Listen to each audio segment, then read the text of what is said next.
welcome again to the Ashanti analysis for the November 2019 pre-scene on GSC Sportswear. So here we have the industrial analysis, and what this document aims to do is to go through all of the different facets you can gain from the wider industry in real life and help that bring some tangible examples and knowledge to your overall discussion and response about GSC when it comes around to the pre-scene, or the unseen exam rather. So the first thing we need to discuss very briefly is how to use this analysis. So essentially what you're going to aim to do is go through this. You don't need to necessarily remember anything off by heart, but a few things here and there will definitely help you. So some general trends, maybe some of the landmark cases or examples that we've got in here may be of help depending on what the context is in your exam. But first and foremost is that we're trying to compare our role and the pre-scene information to what the industry has at large in the wider sense. So before we also move on from this point, is that this video is not a replacement for the document. So it's largely unfeasible to go through word by word this whole document. It's 75 pages or more, and essentially this will mean that it'll be an extremely long video which you'd get very tired of my voice. So we're just going to touch on the key aspects as we go through, and with that said, we'll then discuss just how this relates to the pre-scene, how we can think about what the examiner might ask or how it may help us in the exam. But what it will not do is give you the absolute everything to do with the industry. You'll have to find that in the overall document which you have access to. So, introduction to the sportswear industry. By and large, sportswear begun as just ordinary clothes that were fitting for sports to some degree. This is a very loose sort of understanding, and primarily one of the biggest shifts in sportswear was the fact that originally it was just menswear for women, or in women's sizes rather. There wasn't much design involved, it wasn't very feminine, and over time you saw the female sports stars really influence how fashionable and trendy that sportswear could become. And obviously in the pictures that you see here, there's quite an absurd sort of style of sportswear if you compared it to nowadays, but that was actually quite progressive in the very early days of sport. Now, as we go through the years, these very famous tennis players at first, which was a few females, and someone like Fred Perry, who's still a brand today, they have actually pushed the envelope and become far more trendy. For example, tennis shoes are now largely seen as just another style of trainer and are extremely popular despite the fact that those people probably don't play tennis. So with that in mind, we get to the 60s and 70s and the creation of lycra and similar man-made fibers that are stretchy. And these stretch fabrics are essentially popularized by TV, people like Bruce Lee, really pushing that kind of aspect of having a tracksuit, which is why you see a lot of sort of fashionable aspects in the 60s and 70s having a sportswear sort of tracksuit style thing going on at times. And now into modern era, we see that there is a push for something called athleisure. And athleisure is essentially where sports has got into mainstream fashion, and it's cool to wear sportswear just in an everyday setting, even if you're not about to do anything active.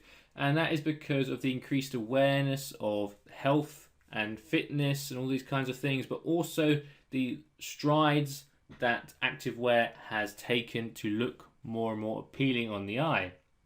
So what are the types of sportswear? We've got this covered slightly in the pre-scene in terms of what GSC cover, but there's also clothing which we know very well, sort of Under Armour style stuff where you've got these wicking fabrics that help you get sweat away from your body as you exercise. Then you've got things like protective wear, which we didn't hear too much about in the pre-scene. It's more niche, I suspect, so maybe they don't do that at all.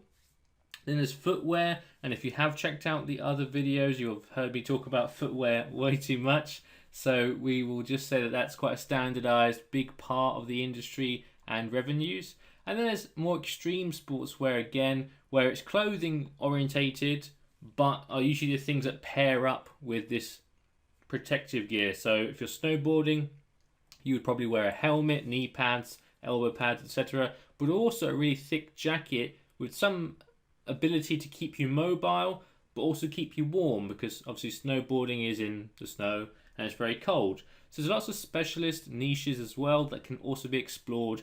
And when we apply this to the pre-seam, we see that first and foremost, we'll stick to what we've just been talking about, the types of sportswear. There's a number of opportunities. We largely have everything covered in a basic sense, but perhaps these more niche markets could be exploited for further gain.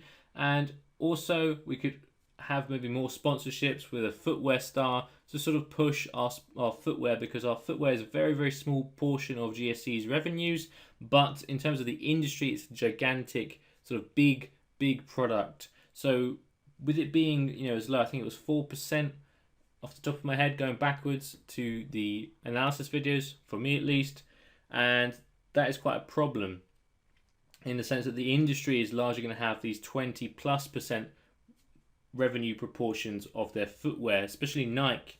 Nike have footwear almost at 50%, I believe, when I last checked. So with that in mind, we've got a lot of opportunities. Maybe we can seek sponsorship of something like a footwear or a sports star to promote our footwear, for example. In terms of history, they're quite new, so they didn't really catch on with this lycra craze. They don't have any sort of pre-existing sort of hang-ups or relics in terms of how they operate. It's quite a modern business.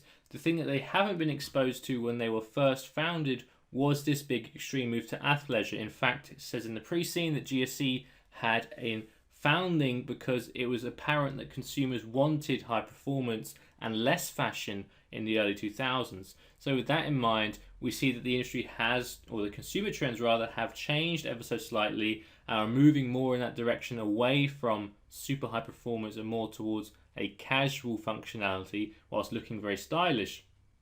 So maybe there's an opportunity there to sort of bring down our extreme focus on performance and maybe have a second product range which is a little bit more stylish. Now, this brings us finally to our industry examples, and these are things that you can utilize in your exam. There's 25 of them, so we're going to take a look at a few of them, but essentially we're going to go through how you might use information from the industry in your exam to give you some extra marks, which are called integration marks. And essentially it's about answering your question as well as possible. And that's not necessarily saying throwing everything in there. It also comes into writing style, structure, how logical it all fits in and flows, but also real world examples help you get these 3 marks as well. So without further ado, let's have a look at the first one. And this is about Gigi Hadid, who is a model, and she actually designed some new trainers for Reebok. So Reebok are a sportswear company, and they've gone for a 80s, 90s style trainer that's also being designed by someone who's very, very popular in the fashion industry. So they've appealed to the trendy people or trendy consumer, also gone for the retro feel, which again hits that other niche, and they've really promoted and that kind of thing with the sponsorship slash, using them as a designer, this kind of crossover with personalities as well as hitting other niches shows a key way in which we could branch out as GSC to different consumers and rely on personas of people we sponsor or are actually employing in this case to actually get something sold really well and help our revenues. So an example paragraph of when to use this, and this would be used in sponsorship or marketing or new projects. An example of this would be, in some kinds of context, you say a new take on sports personality sponsorship would help expand the product range of GSC. By having trainers designed by model Gigi Hadid, Reebok unveil a new product range that appeals to consumers that differ from its core demographic. GSC could adopt this approach. So with this in mind, that's a very short sentence, right, or paragraph. That's exactly what you need to be doing in your exam. And if you haven't checked out the exam technique yet, please take a look at it. It's so critical to write concisely. That to me, like point blank, just seems very simplistic. I'm not a massive fan of that writing style, but it is what gets marks. So for your own good, Please make sure you brush up on exam technique if you aren't already familiar. It's super important, guys. But with that said, let's take a look at another one. Let's scroll through a couple just to see. What is this one? That's a similar thing. Okay, so this is new technology. So Nike unveiled a new technology, called it Joyride, and it's just a few beads in the soles which apparently make it more comfortable. But essentially the relevance is innovation. We can use it in terms of innovation, big data maybe, but mostly product development and new projects as well. Any new project GSC undertakes in this area should include a large research and development budget. Whilst GSC continues to seek innovation, competitors such as Nike are releasing technology to appeal to consumers seeking higher functionality. So, this first part here is going to make not too much sense, and that's because it's based on a hypothetical I haven't even thought of, right?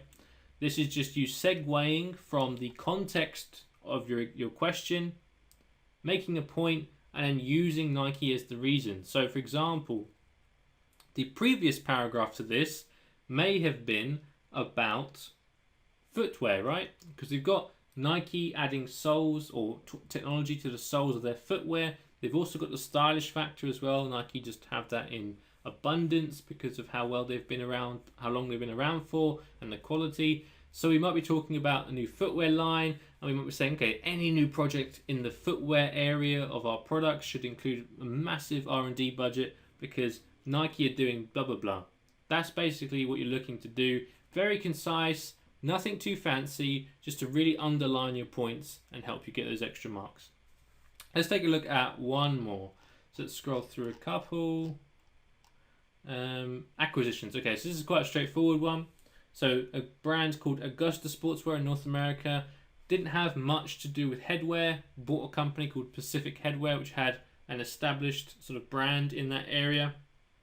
And our relevance is that it's a key driver of growth. It's not organic growth, but it may be very helpful to get us into new markets. We might be able to purchase a Chinese or Asian sort of sportswear brand to immediately jumpstart us into the Asian market, which is growing, for example. So unseen issues are going to be acquisition, growth strategies, and any synergies. And GSC could seek to grow inorganically, and a nuanced approach to selecting a company that adds a more specialist product to the company's range would be beneficial. So here we're highlighting that we might want to go for a product that we don't already have, or a product that might need a lot of help, footwear. By getting a brand with instant recognition in a specific product would lead to a higher margin of synergy, as there would be limited competition between the new brand and the existing brand. An example of this is Augusta's acquisition of Pacific Headwear. So in this case, we haven't even explained too much about the example. We're simply just underscoring our point. Nothing fancy again, just presenting our argument, giving a real world example without spending too much time worrying about giving them all the details.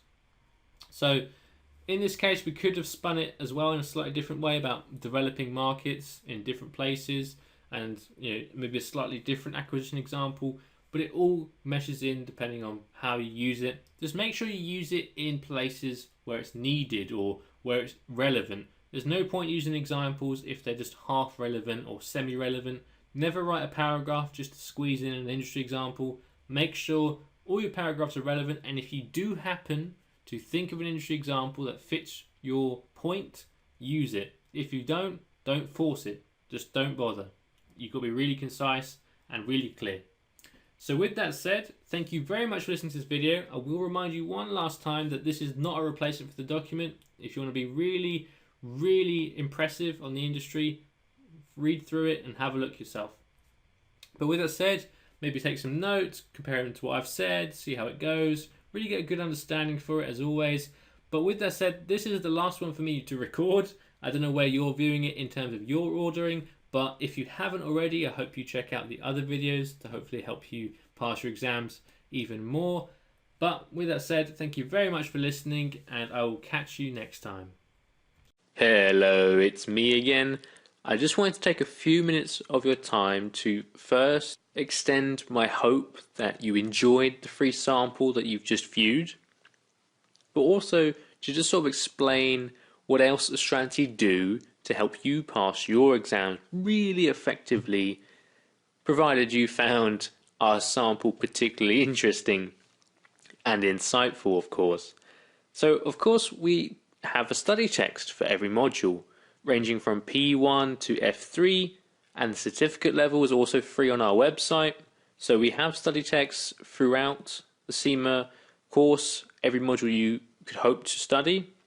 The certificate level are free, as I mentioned, and then the rest of them, ranging from P1 to F3, are all available to purchase.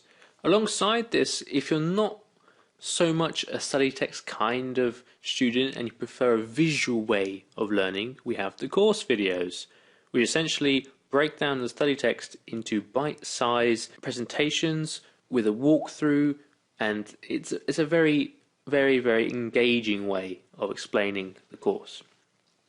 Following this, we have the pre-scene analysis, where we break down each pre-scene sitting into a number of videos, going through the whole document, but also adding a top 10 recommendations for what will come up in the exam, and also a strategic analysis where we put all the models you'd find in E2, for example, to the pre-scene itself, whichever that may be at the time.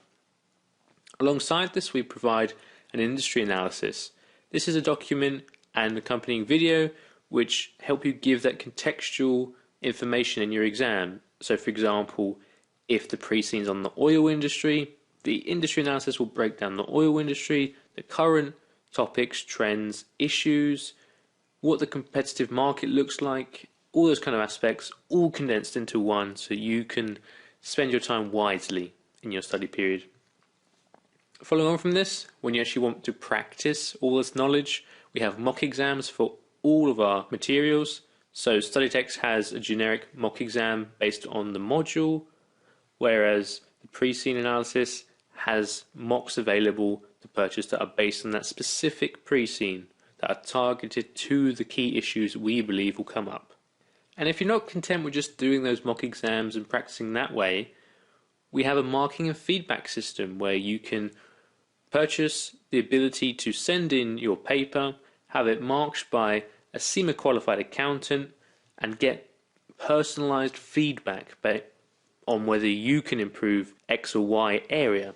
And sort of finally, if you will, if you're feeling really underprepared and that exam is coming really, really soon, the master classes are offered by Astranti, and they're essentially a crash course in anything you could want for that topic. So if it's a master class on the pre-scene, it's going to give you absolutely everything that you could possibly need to know about the pre-scene in one really condensed sitting. Likewise, if it was the F3 masterclass, you would have all of F3 gone through in a very crash course style presentation and video link. You can also purchase it post-stream as opposed to viewing it live, all these kind of aspects.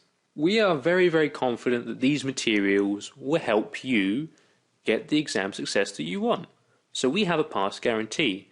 Provided you fill out a form which demonstrates that you have utilized our materials to a large extent and actually taken the time to study them, and you have unfortunately failed, we will offer you the same materials again for the next sitting as a consolidatory offer to ensure that you can get back on the horse and get that exam grade that you want.